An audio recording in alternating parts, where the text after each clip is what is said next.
अब मुसलमान इस बात को कह रहे हैं, तो अब जितने भी दल थे, बजरंग दल, हिंदू दल, जितने भी जो गाय से संबंधित दल निकल के आ रहे थे या हिंदू सुरक्षा की लेके आ रहे थे या गाय की सुरक्षा की जो बात कर रहे थे, तो अब उन्हें आगे आना चाहिए और सरकार पर दबाव बनाना चाहिए, वैसे राष्ट्रमाता घोषित किया जाए, राष्ट्र पशु घोषित। पर योगी जी कह रहे हैं किसी मौलाना के कहने से नहीं है, ये तो स्वघोषित राष्ट्रमाता है। ना तो ऐसा स्वराष्ट्र ऐसा तो कैसे हो जाएगी जब तक आप स्वघोषित है वो तो ना। ऐसा स्वघोषित नहीं है, ऐसे थोड़ी मान जाओगे कि एक स्वघोषित कर दो और आप मीट बेचते भी रहो, मारते भी रहो, काटते भी रहो और उसके ऊपर आप वोट मांगते रहो, राजनीति करते रहो और हिंदू मुस्लिम भी करवाते रहो गाय गोबर मूत के ऊपर, ऐसा थोड़ी हो पाएगा।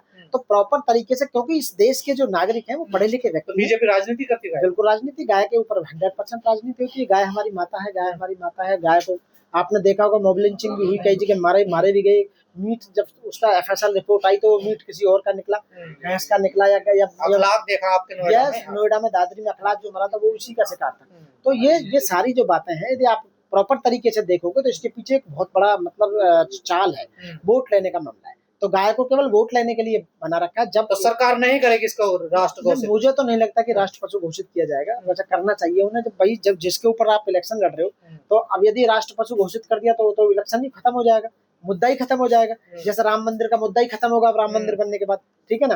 तो अब जैसे हिंदू राष्ट्र घोषित करेंगे, अब उसका मुद्दा चल रहा है। तो ये इस तरह के कोई ना कोई मुद्दा आता रहता है और जो मूर्ख लोग हैं वो हमेशा पागल बनते हैं। क्या मुसलमानों ने फंसा दिया बीजेपी को? हाँ बिल्कुल 100% फंसा दिया। जब मुस्लिम देश का मुस्लिम नागरिक है इस देश का, उन्होंने देश के बटवा देश के आजादी में उन्होंने बहुत बड़ी शहादत दी है उनके दादा पूर्वजों ने, और वो मालिक है इस देश के। जैसे हिंदू मालिक है ऐसे ही मुस्लिम भी देश का मालिक है, हर चीज का मालिक है। और उसके पास में संसाधन भी है, वो कई 1000 बीघे के जोता भी हैं, आज मालिक है, जमींदार है। देशद्रोही बताया जाता है ना वो तो किसी एक आदमी को नीचा दिखाने के लिए कुछ ना कुछ तो बताया जाए, क्या तो मेरे को देशद्रोही बता देंगे, आपको भी देशद्रोही बता देंगे। जब अपनी बात को ऊपर रखना है तो दूसरे आदमी को गलत साबित करना होगा, आपको गलत बताना होगा। देशद्रोही तो ये क्या बता रहे हैं, जो उनका चैनल है ना वही बता देते हैं।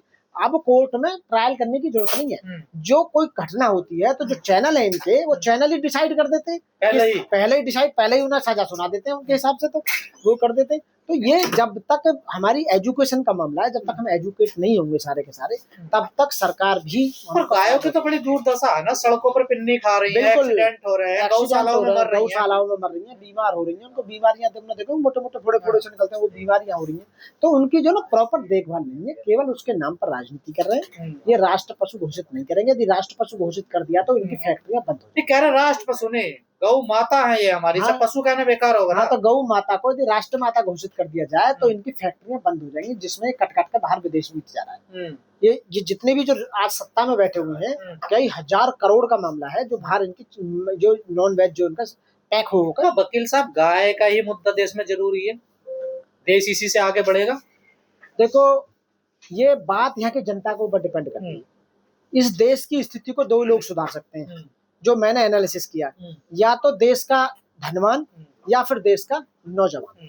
यदि नौजवान ये समझ ले कि हमें देश को सही तरह से सही रास्ते पर लेके जाना है, जैसे कि आपने देखा होगा कॉकरोच पार्टी का चल रहा है, कितना तगड़ा वो मामला चल रहा है। जिस दिन नौजवान ने ये ठान लिया कि बीजेपी को हम वोट नहीं देंगे, आरएसएस मानसिकता वाले लोग जितने भी बैठे हुए हैं सबको हटा कर रहेंगे, तो वो नौजवान एक दिन में बदलाव कर देंगे।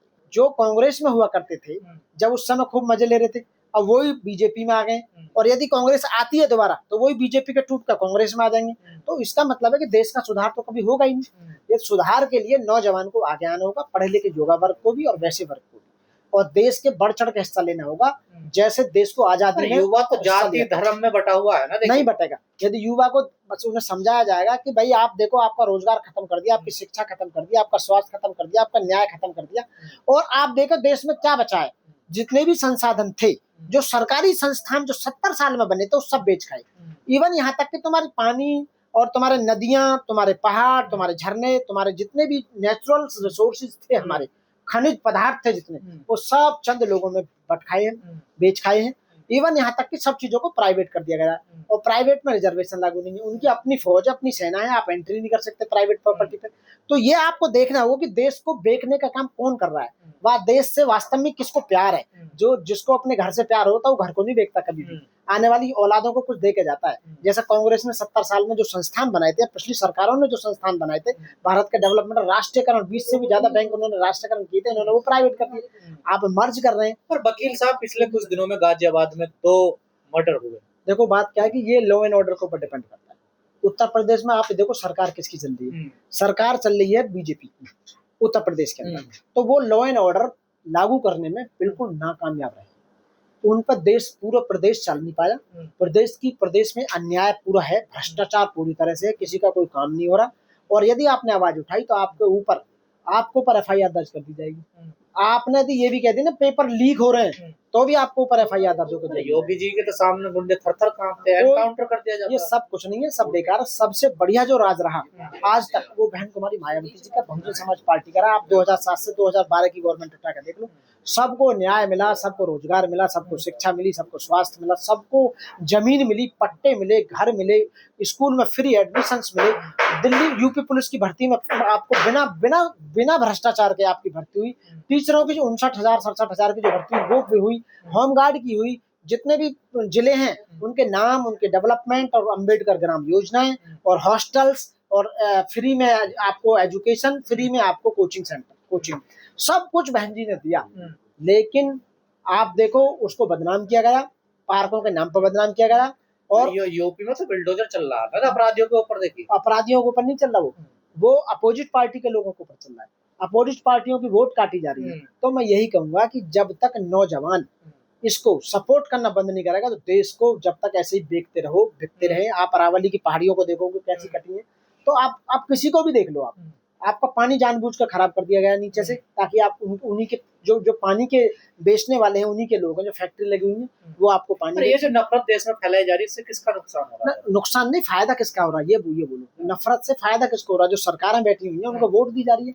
जब आप नफरत फैलाएंगे कि मुसलमानों को हमने नमाज करनी बंद कर दी है, उनको मीट के नाम पे हमने मॉब लिंचिंग की, उनका एनकाउंटर किया, उनको दबाया गया, उनको ये किया गया, तो बेनिफिट क्या होगा? सरकार को होगा। तो क्योंकि कुछ लोग मूर्ख ऐसे हैं, वो चाहते हैं कि सड़कों पे नमाज तो नहीं होनी चाहिए ना। क्यों नहीं होनी चाहिए? सड़कों पर तो कावड़ भी नहीं होनी चाहिए। कावड़ क्यों लेकर आना? सड़कों पर जागरण भी नहीं होनी चाहिए, सड़कों पर जुलूस नहीं निकलने चाहिए। जो नियम सबके लिए होना चाहिए ना। मुख्यमंत्री को एक धर्म का थोड़ी ली जाती है ना, जागरण के लिए, कावड़ के लिए। तो परमिशन तो यहाँ भी ली जाएगी, ऐसे थोड़ी बिना परमिशन के एक रूट मैप तैयार किया जाएगा, वहाँ पर होता है सब काम, ऐसा नहीं होता। तो मैं कह रहा हूँ जहाँ पर पार्शलिटी की जाती है, हिंदू मुस्लिम में, ईसाइयों में, सिखों में, तो वहाँ डेवलपमेंट नहीं हो सकता। डेवलपमेंट शिक्षा से होगा। आप देख लीजिए जो नालंदा में 6 महीने तक आग लगी थी, जो नालंदा फूंका था विश्वविद्यालय, ऐसे इन्होंने 90,000 स्कूल फूंक दिए, प्राइमरी स्कूल बंद कर दिए गए 90,000, और इन्होंने 27,000 ठेके खोल दिए तो मैं नशा के लिए। हर गली में, हर चौराहे पे 5 स्टार होटल बना के इन्होंने ठेके खोल दिए। सारी दारुआं वहां मिलेंगी आपको पीने के लिए। आपकी शिक्षा खत्म कर दिया, आपको नशे की तरफ धकेला जा रहा है। तो देश जो जा रहा है, और जो चलाने वाले लोग हैं वो एक मनुवादी मानसिकता के लोग हैं, विचारधारा के लोग हैं। वो सबको डेवलप नहीं करना चाहते, लोगों को गुलाम बनाना चाहते हैं। सामाजिक परिवर्तन, आर्थिक मुक्ति की जो लड़ाई थी वो खत्म कर दी गई है। ना वो सामाजिक परिवर्तन चाहते हैं, ना आर्थिक रूप से कोई सशक्त हो, ना वो चाहते हैं। तो मैं सरकार तो बड़े दावे करती है ना, देखिए दावे सारे झूठे हैं, वो केवल वर्बली दावे हैं। उन दावों की कहीं कोई भी ठोसता नहीं है। और आप ये सच में यदि जमीन पर देखोगे जाके तो आपको कुछ और ही मिलेगा। आप बताइए आज तक यहाँ जब से बीजेपी सरकार सेंटर में आई या स्टेट में आई, एक भी उन्होंने प्राइमरी स्कूल, एक भी 12वीं तक का स्कूल, एक भी ग्रेजुएशन तक का स्कूल, एक भी ITI स्कूल, एक ही MBBS स्कूल या एक भी यूनिवर्सिटी उन्होंने बनाई हो? मंदिर तो बनवाया ना। हाँ, तो मंदिर तो पहले ऑलरेडी बहुत सारे हैं। मंदिर से डेवलपमेंट नहीं होगा। मंदिर तो पूजा पाठ का साधन है ना, वो तो भगवान और भक्त के बीच का वो है मामला, वो तो आत्म संतुष्टि का मामला। देश का डेवलपमेंट जो होगा वो तो शिक्षा से होगा। आप मेडिकल कॉलेज खोलो, आप साइंस के कॉलेज खोलो, आप लेबोरेटरी खोलो, आप यूनिवर्सिटी खोलो।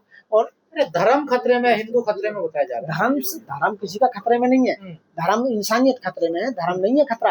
धर्म ऑलरेडी, एक बात बताइए, जिस देश में 80% हिंदू रहते हो तो धर्म कहाँ से खतरे में होगा भाई? आप बताइए। अरे सरेआम तो मर्डर कर दिए जा रहे हैं, चाकू मार दिए जा रहे हैं। आप बताइए, पूरे देश की पावर किसके हाथ में? हिंदुओं के हाथ में। सारे प्रदेशों के ताकत किसके हाथ में? कौन है मुखिया? सब हिंदू है। तीनों स्थल सेना अध्यक्ष, वायुसेना अध्यक्ष और भी हिंदुओं की हत्या हो रही है, वो सब हिंदू है।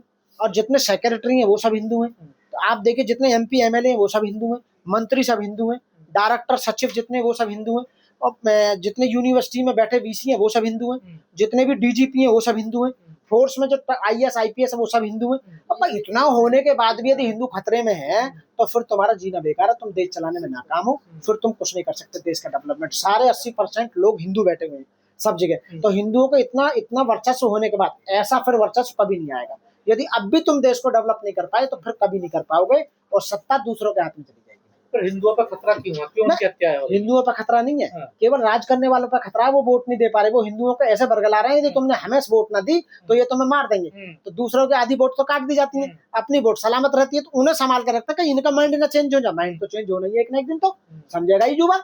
जितने युवा तुम्हें वोट दे रहे हैं वो जानेगा कि इन्होंने हमारा क्या किया, हमारा तो कुछ किया ना, हम समझाने का काम कर रहे हैं। खतरे में कोई नहीं है, सब राजनीति है, सब राजनीति है। वो उनकी सीट्स खतरे में है, उनकी सत्ता खतरे में है, वो शासक बना रहना चाहते हैं, वो शासन करना चाहते हैं। आप बताइए, राहुल गांधी की जो दादी थी वो गोलियों से छन्नी कर दी, उसका जो पिताजी थे वो बम से उड़ा दिए, फिर भी राहुल गांधी प्रधानमंत्री बनने को क्यों उम्र आ गई?